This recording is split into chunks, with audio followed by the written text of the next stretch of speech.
अहिले चाहिँ हामी सैपाल हिमालभन्दा थोरै मात्र टाढा छौँ। सैपाल हिमालले चाहिँ 3टा जिल्ला टच गरेको रहेछ। हुम्ला, बाजुरा र बझाङलाई टच गरेको रहेछ। कति हेरिरहँ जस्तो लाग्ने, जति हेर्दा पनि मन नपुग्ने के हेरिराखौँ जस्तो लाग्ने रहेछ।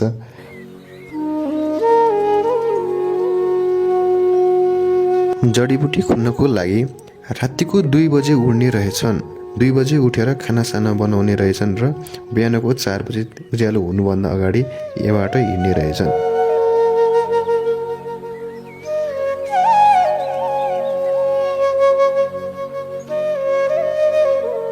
खाना खाएर बचेको खाना खाजाको रुममा लैजाने गर्दो रहेछन्। दिउँसो जतिखेर भोक लाग्छ त्यतिखेर खाजाको रुममा खाने गर्दो रहेछन्।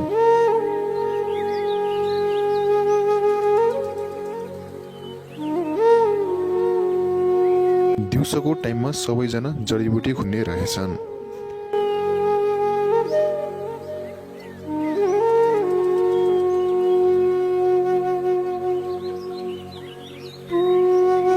जडीबुटी खुनिसकेपछि सबैजना सँगै बसेर खाजा खाँदा रहेछन्। जडीबुटी खुन्न गएका सबै साथीहरू नआउन्जेलसम्म सबैजना पर्खेर बस्ने रहेछन्।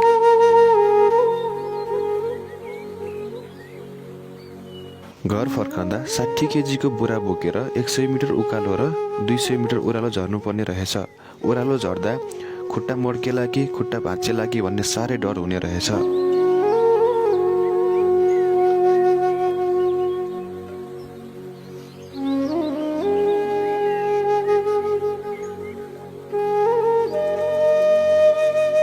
बिहानपट्टि जङ्गल जाँदाखेरि सबैजना सँगै जाने रहेछन्।